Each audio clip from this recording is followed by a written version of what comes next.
अस्सलाम वालेकुम students, welcome to genius brain psychology. आज का हमारा लेक्चर है theory of primary mental abilities by Thurstone. Thurstone का बुनियादी काबिलियतों का नज़रिया। थर्स्टन का कहना है कि इंटेलिजेंस सिर्फ अमूमी अंसर पर कंसिस्ट नहीं करती, बल्कि इसमें कुछ प्राइमरी कंपोनेंट्स भी पाए जाते हैं। उसने उन अवामिल पर एक स्टार्टिंग काम किया, कब किया? 1930 में किया, और बाद में थर्स्टन और उनकी वाइफ जो है थलेमा स्टोन, उन्होंने 1941 से 1947 कब 1941 से 1947 तक इस काम को जारी रखा। कैली ने 1928 में अपनी एक किताब लिखी जिसको cross roads in the mind of man कहा जाता है, उन्होंने इंट्रोड्यूस करवाई। इस किताब ने ग्रुप ऑफ फैक्टर्स के जो तस्वुर है उसकी राहें खोल दी थी। कैली के जो पेश करदा कॉन्सेप्ट से वो स्पेशल रिलेशनशिप, डिजिट्स और अल्फाज को बढ़ने की जो सलाहियत होती है, उनके मेमोरी और रफ्तार पर भी उन्होंने जोर दिया था। उसके साथ साथ कैली की जो पेश करदा लिस्ट है उसको माहिरीन ने फैक्टर एनालिसिस में मुख्तलिफ हवालों से इस्तेमाल किया। इस कॉन्सेप्ट को इस्तेमाल करने वालों में थर्स्टन का नाम सबसे नुमाया है। थर्स्टन ने कॉलेज के स्टूडेंट्स पर अमूमी काबिलियत जो होती है उनका भी तज़किरा किया और आजमाइश के लिए यानी टेस्ट के लिए फैक्टर एनालिसिस का तरीका भी इंट्रोड्यूस करवाया। उसे मालूम हुआ कि जो इंटेलिजेंस है उसकी साख्त में 7 बुनियादी अनासिर पाए जाते हैं। उसने जहानत को इन्हीं 7 मेंटल एबिलिटीज़ का मजमुआ करार दिया और इन्हीं 7 मेंटल एबिलिटीज़ की पैमाइश के लिए थर्स्टन ने बुनियादी जहनी काबिलियतों की आजमाइश यानी primary mental ability test introduce करवाया। और ये जो 7 मेंटल एबिलिटीज़ हैं हम इनको स्टडी करेंगे, लेकिन लेक्चर को मज़ीद स्टार्ट करने से पहले मेरी आपसे रिक्वेस्ट है कि चैनल को ज़रूर सब्सक्राइब करें, बेल आइकन पर ज़रूर क्लिक करें ताकि हर आने वाले न्यू लेक्चर आपको सर्च के बगैर मिल सके। इसके अलावा मैं आपको बताती चलूँ कि यहाँ पर आपकी PPSC, FPS, NTS, board exam, CSS के एग्ज़ाम्स, यूनिवर्सिटी के एग्ज़ाम्स और अदर जॉब एग्ज़ाम्स की 100% कामयाब तैयारी करवाई जाती है। इसके अलावा आप डेली बेसिस एक्टिविटीज़ में जो भी प्रॉब्लम फेस करते हैं, आप स्टूडेंट हैं, आप किसी प्रोफेशन से रिलेटेड हैं, कोई भी इशू है, आपको ये चैनल सॉल्यूशन प्रोवाइड करता है। इसके अलावा आप कमेंट सेक्शन में कमेंट करके काउंसलिंग सेशन भी बुक करवा सकते हैं। तो चलें हम स्टार्ट करते हैं। बिस्मिल्लाहिर्रहमानिर्रहीम। सबसे पहले हमारे पास आ रही है वर्बल कंप्रीहेंशन। वर्बल कंप्रीहेंशन क्या होती है कि ये एक बुनियादी काबिलियत आपकी कम्युनिकेशन लैंग्वेज से रिलेटेड है, आपकी थिंकिंग से रिलेटेड है, आपकी प्लानिंग से रिलेटेड है, मनसूबाबंदी से रिलेटेड है। This competence is about competence and planning. It looks at the individual's reading speed, ability to understand written material and verbal instruction. Verbal comprehension का मतलब है लफ्ज़ी समझ बूझ होना, सूझबूझ होना। इसमें इंडिविजुअल के पढ़ने की रफ्तार, तहरीरी जो कंटेंट होता है, रिटन फॉर्म में कंटेंट होता है, ज़ुबानी जो इंस्ट्रक्शंस होती हैं उनको समझने की काबिलियत देखी जाती है। इसके अलावा जो इसमें एबिलिटीज़ हैं उनका सबसे अहम पहलू यही है। अब बेतरतीब जुमले आप लगा लें, लफ्ज़ी रीजनिंग होगी आपकी, अल्फाज हो गए और कुछ ऐसे मुहावरात हैं, उनकी मेजरमेंट इसी वर्बल कंप्रीहेंशन के तहत ही की जाती है। तो ये इसमें हेल्प आउट कर रही होती है। नेक्स्ट हमारे पास आ रही है न्यूमेरिकल स्किल्स। न्यूमेरिकल स्किल्स होती है हिसाबी महारत, आपके मैथमेटिकल स्किल्स से रिलेटेड होती हैं। This ability is related to statics and calculations. It assesses the ability of an individual to solve questions quickly and correctly. इसमें ये देखा जाता है कि ये जो काबिलियत है, ये प्राइमरी एबिलिटी जो आपके अदाशुमार हैं, आपके मैथमेटिकल स्किल्स हैं, उनसे रिलेटेड होती है। इसमें इंडिविजुअल की तेज़ी से कोई भी आप क्वेश्चन है, मैथमेटिकल सम्स हैं, उनको सॉल्व करने की एबिलिटी का जायज़ा लिया जाता है कि इंडिविजुअल ने आया कितनी देर में जो क्वेश्चन है वो सॉल्व किया है, उसको कितना टाइम लगा है। इस मकसद के लिए जो मैथ है उसके आसान से लेकर जो मुश्किल तरीन तक के क्वेश्चंस होते हैं वो सवाल उनसे पूछे जाते हैं और एक टाइम फिक्स कर लिया जाता है। उस मुकर्रर टाइम में इंडिविजुअल को उसका जवाब देने का पाबंद किया जाता है। फॉर एग्ज़ाम्पल आप कभी आर्मी, नेवी या एयरफोर्स का टेस्ट आप दें तो उसमें वर्बल टेस्ट होता है और नॉन वर्बल टेस्ट होता है और उसके ऊपर फिक्स कर दिया जाता है कि जो आपका वर्बल टेस्ट होगा वो आपके 60 उसके अंदर क्वेश्चंस होंगे, आपने उसको 17 मिनट्स के अंदर सॉल्व करना है। आप 17 मिनट्स के अंदर जब आप सॉल्व नहीं करते तो आपको जो है फेल कंसिडर कर दिया जाता है। इसी तरह से न्यूमेरिकल स्किल्स में ये देखा जाता है कि आपको एक तयशुदा जो टाइम दिया है उसके अंदर अंदर आपने क्वेश्चन सॉल्व किए हैं या नहीं। आपका मैथ का एग्ज़ाम है, आपको 1 घंटा दिया जाता है, 1 घंटा दिया जाता है आपको पूरा 100 नंबर का पेपर अटैम्प्ट करने के लिए। तो उस 1 घंटे के अंदर अंदर आप जितना पेपर अटैम्प्ट करेंगे वो आपका न्यूमेरिकल स्किल्स के अंदर कंसिडर होगा और टाइम आपका रिकॉर्ड किया जाएगा और आपको वो किया जाएगा कि 1 घंटा आपके पास है, आपने इस 1 घंटे के अंदर अंदर अपना पेपर सॉल्व करना है। तो ये क्या है, ये न्यूमेरिकल स्किल्स हैं। नेक्स्ट हमारे पास आ रही है वर्ड फ्लुएंसी। वर्ड फ्लुएंसी क्या होती है, यानी लफ्ज़ी रवानी। इस प्राइमरी एबिलिटी का ताल्लुक अल्फाज को रवानी के साथ इस्तेमाल करने से है। This basic ability relates to using words fluently. This part of the test looks at how well the individual expresses an event in his or her own words. For example, asking names of flowers, fruits, vegetables. Okay. For example, test के इस हिस्से में देखा जाता है कि individual किसी वाक़े का इजहार अपने अल्फाज में किस तरह करता है। अब जिस तरह से आप कोई वाक़या बयान कर रहे हैं, जहाँ पर आप रुक जाते हैं तो वो आपकी वर्ड फ्लुएंसी के अंदर कंसिडर नहीं होगा, वहाँ पर अटक जाते हैं। लेकिन आप किसी एक वाक़े को एक रवानी के साथ बयान कर रहे हैं तो क्या है कि आप उसको एक बहुत फ्लुएंसी के साथ वर्ड का यूज़ कर रहे हैं। इंडिविजुअल की जो गुफ्तगू है, कम्युनिकेशन है, वो भी इंटेलिजेंस मालूम करने का एक बहुत बड़ा स्केल कंसिडर किया जाता है। वो इंडिविजुअल जो लफ्ज़ी रवानी में माहिर होते हैं, मुनासिब अल्फाज का बहुत अच्छे से इस्तेमाल करते हुए अपने ख़यालात को बासानी और एक बहुत बेहतर अंदाज में दूसरों तक पहुंचा सकते हैं। ऐसे अफराद जो कम्युनिकेशन होती है, गुफ्तगू होती है, उसके बादशाह होते हैं।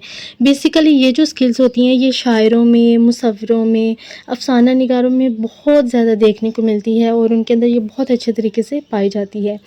अब ज़ुबानी के अलावा जो आप रिटन फॉर्म में तौर पर लफ्ज़ी रवानी की जो मेजरमेंट है वो भी इसके अंदर की जा सकती है। वो इंडिविजुअल जो लफ्ज़ी रवानी में कम होते हैं, कमतर होते हैं, वो मुनासिब अल्फाज की तलाश, उनकी तराश खराश में बहुत ज़्यादा अपना जो टाइम है वो ज़ाया कर देते हैं, मगर इसके बावजूद अपने जो उनका पास्टल ज़मीर है मुनासिब तरीके से पेश नहीं कर सकते। आप लगा लें हम काफ़िया अल्फाज जो होते हैं, हम आवाज़ अल्फाज होते हैं, उनकी मदद से इनकी मेजरमेंट की जाती है। फॉर एग्ज़ाम्पल मैं आपसे कहूँ कि सी जो है, आपका सी जो अल्फ़ाबेट है, सी से स्टार्ट होने वाले जितने भी कंट्रीज़ के नेम हैं आप उनको एक लफ्ज़ी रवानी से बयान कर दें 1 मिनट के अंदर अंदर, तो सी में क्या आ जाएगा, सी में चाइना आ जाएगा। ठीक है, इस तरह के जो सी से स्टार्ट हो रही हैं कंट्रीज़ के नेम, आप उनको 1 मिनट के अंदर अंदर बयान कर देंगे। तो ये क्या होगा, ये वर्ड फ्लुएंसी की एग्जांपल कंसिडर होगी। दूसरी एग्जांपल ये है कि जैसे आप चीज़ों का नाम पूछते हैं, किसी ख़ास हरफ से शुरू होने वाले अल्फाज बनाते हैं। लाइक मैं आपको बोल दूं कि आप डी से जो है वो जानवरों के नाम बोलें 1 मिनट के अंदर, आप जितने बोल सकते हैं उसमें डॉग आ जाएगा, डक आ जाएगा। ठीक है, फ्लावर्स हो गए, फ्रूट्स हो गए, सब्जियां हो गई, लड़कों लड़कियों के नाम पूछना वगैरह, ये क्या है, ये वर्ड फ्लुएंसी की एग्जांपल्स हैं। नेक्स्ट हमारे पास आ रहा है स्पेशल विजुअलाइजेशन। स्पेशल विजुअलाइजेशन में क्या होता है कि this basic ability means creating a visual impression of shape, distance and depth. Such person are proof readers and experts in mechanical words. Special visualization का मतलब होता है मकैन की बसीरत। ये जो एबिलिटी होती है ना, ये ज़्यादातर नक्शा नवीस जो लोग होते हैं, प्रूफ रीडर होते हैं, उनके अंदर बहुत ज़्यादा पाई जाती है। इस प्राइमरी एबिलिटी का मतलब सूरत, शक्ल, फासले, गहराई वगैरह जो होती है उसकी विजुअल शबीह कायम करना होता है, उनकी बसीरत कायम करना होता है। ऐसे अफराद, ऐसे इंडिविजुअल जिनमें ये सलाहियत बहुत बेहतर होती है, वो जैसा कि मैं पहले बता चुकी हूँ, वो नक्शा नवीस होते हैं, प्रूफ रीडर होते हैं और मकैन की काम जो होते हैं उनके माहर होते हैं, एक्सपर्ट होते हैं। अब वो इंडिविजुअल जिनमें ये सलाहियत बहुत कम होती है, वो बहुत सारे ऐसे काम होते हैं, बहुत सारे ऐसे पॉइंट्स होते हैं जिनमें कमतर दर्जे की परफॉर्मेंस का मुजाहरा कर रहे होते हैं। इस फैक्टर में अब 2 पॉइंट्स होते हैं, कितने, 2 फैक्टर्स होते हैं। इनमें से एक का तयन जो है वो ताल्लुक जो है वो मुअय्यन मकानी पहलू जो होता है उससे होता है, जबकि दूसरे का ताल्लुक जो होता है वो वेरिएबल विजुअल कॉन्सेप्ट से होता है। तो ये क्या है, आपकी स्पेशल विजुअलाइजेशन है। नेक्स्ट हमारे पास आ रही है memory. This ability is expressed by repeating past performance or learning. It is called associative memory. इस एबिलिटी का इजहार पास्ट की परफॉर्मेंस या लर्निंग को दोहराने से होता है। ये इतनी अहम एबिलिटी है, इतनी अहम खासियत है कि बाज़ इंडिविजुअल्स जहानत और मेमोरी को एक यकसा समझते हैं। लाइक हम पल्ला गर्दानते हैं। इंटेलिजेंट उसे समझा जाता है जिसे तमाम सवालों के जवाब मालूम हो, जिसकी मेमोरी बेहतर हो। मेमोरी की वजह से ही हम अपने पास्ट एक्सपीरियंसेस से फ़ायदा उठाने के काबिल होते हैं। इसे एसोसिएटिव मेमोरी भी कहा जाता है। और ये जो होता है ये आजमाइशों में बहुत वाज़िया होता है। जहाँ पर एसोसिएशन के मेमोरी होती है वहाँ पर इसका बहुत ज़्यादा ज़ोर दिया जाता है। एसोसिएशन की रिटेंशन पर ज़ोर दिया जाता है। तो ये किस हवाले से हमें या आपके लर्निंग मोशी तरीक़ों से रिलेटेड, आपके पास्ट परफॉर्मेंस से रिलेटेड बहुत इंपॉर्टेंट रोल प्ले करती है।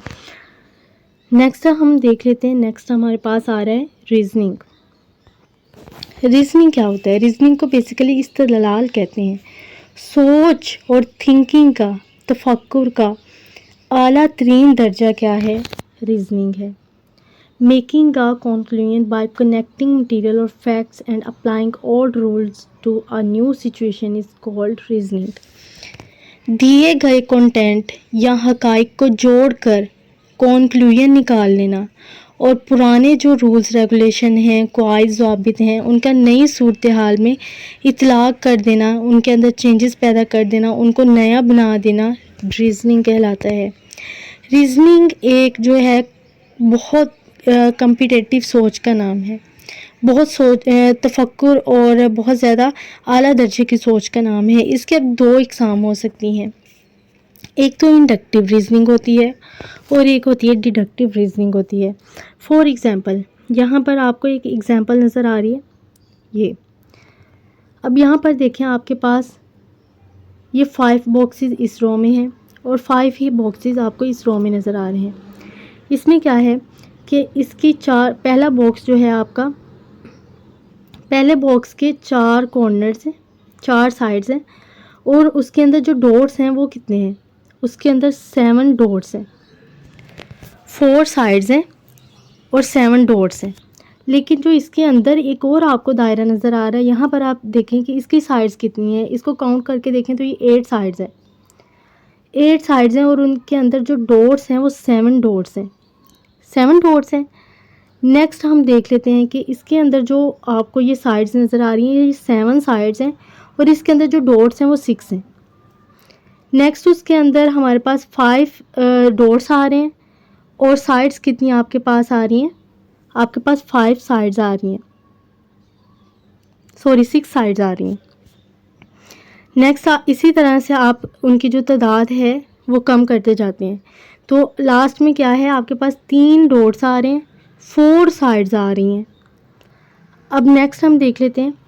अब हमने क्या करना है कि हमने इनका सोल्यूशन ढूंढना है कि अब ये 3 है, उन्होंने बताया है कि उन्होंने ऑप्शंस दिए हैं कि इनमें से इनका आंसर क्या हो सकता है। अब यहाँ जैसे कि मैंने आपको बताया, दोबारा रिपीट कर रही हूँ कि यहाँ पर आपके पास साइड्स कितनी हैं? इसकी 4 साइड्स हैं लास्ट वाले की और 3 डॉट्स हैं इसके अंदर। इसी तरह से अब हमने एक ऐसा आंसर इनमें से तलाश करना है जिनकी 2 डॉट्स हों और जो साइड्स हैं वो जो हैं वो 3 साइड्स हों। 2 डॉट्स हों, 3 साइड्स हों, बिकॉज़ यहाँ पर 3 डॉट्स ऑलरेडी हैं और 4 साइड्स हैं। तो आंसर के अकॉर्डिंग, रूल के अकॉर्डिंग हमारे पास ये वाला आंसर है। क्योंकि इसमें 2 डॉट्स हैं, यहाँ पर 3 है, तो 3 के जो पीछे है वो 2 आता है, तो यहाँ पर 2 डॉट्स आ गए और इसकी 4 साइड्स हैं आपको नज़र आ रही हैं। तो 4 साइड से पीछे हम जाएँ तो 3 साइड्स आती हैं। तो इस ट्रायंगल की कितनी साइड्स हैं? इसकी 3 साइड्स हैं, इसलिए ये हमारा आंसर होगा। तो ये क्या है? ये आपकी रीजनिंग की एग्जांपल है। आई होप सो कि आपको समझ आई होगी। इसको ही रीजनिंग कहा जाता है। नेक्स्ट हम देख लेते हैं। नेक्स्ट हमारे पास आ रहा है परसेप्चुअल स्किल्स। परसेप्चुअल स्किल्स क्या होता है? Analysing a situation closely is called a cognitive skill. Examining and understanding visual details quickly and accurately is called a cognitive skills. ये कंपोनेंट इदराकी महारतें, परसेप्चुअल जो स्किल्स होती हैं उनके तौर पर इनको जाना जाता है। अब सूरत हाल का बहुत बारीक बीनी से आप जायज़ा लेते हैं तो ये क्या है, ये परसेप्चुअल स्किल्स हैं। इस कंडीशन में इंडिविजुअल की सोचने समझने की सलाहियत, डिसीजन मेकिंग, मामला फहमी के साथ साथ जो उसकी ऑब्जर्वेशनल क़ुव्वत है, ताकत है, वो भी इसके अंदर शामिल हो जाती है। इंडिविजुअल का ऑब्जर्वेशनल मेथड जितना ज़्यादा गहरा होगा, डीप होगा और बहुत ज़्यादा अमीक होगा, उतनी ही तेज़ी और बारीक बीनी से वो हालात, अपने वाक़यात कब वो जायज़ा लेगा और मामले की तह तक पहुंच जाएगा। माहौल में पाए जाने वाले मामूली चेंजेस जो हैं, वेरिएबल्स हैं या तब्दीलियां भी इससे छुप नहीं सकेंगी, जिनके अंदर परसेप्चुअल स्किल्स पाई जाएंगी। अब फौरी और दुरुस्त अंदाज में विजुअल जुज़ियत को जांचना और समझना क्या है, परसेप्चुअल स्किल्स कहलाता है। आप सिनोनिम्स लगा लें, आप जो है मुतरादिफ अल्फाज हैं, उल्ट अल्फाज हैं, उनको लगा लें, मुतज़ाद अल्फाज लगा लें, उनसे इनकी मेजरमेंट की जाती है। तो लिहाजा ये है आपकी परसेप्चुअल स्किल। इसमें आप मेंटल स्पीड और प्रोसेसिंग को भी मेजरमेंट कर रहे होते हैं। तो ये था आज का हमारा लेक्चर। थर्स्टोन ने बेसिकली इन बुनियादी काबिलियतों को मद्देनज़र रखकर मुख्तलिफ़ किस्म की ज़हनी आजमाइशें इंट्रोड्यूस करवाई थी, जबकि इस नज़रिए के बहुत सारे माहिरीन जो हैं उनकी आजमाइशों को भी इसी ने मुतासिर किया था।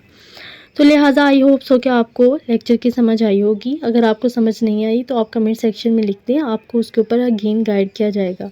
इसके अलावा आपको कोई भी वीडियो चाहिए हो, किसी भी टॉपिक से रिलेटेड लेक्चर चाहिए हो, वो भी आप कमेंट सेक्शन में लिख दें। आपको नेक्स्ट टाइम बना के मुकम्मल आपको वो प्रोवाइड कर दिया जाएगा। Thank you.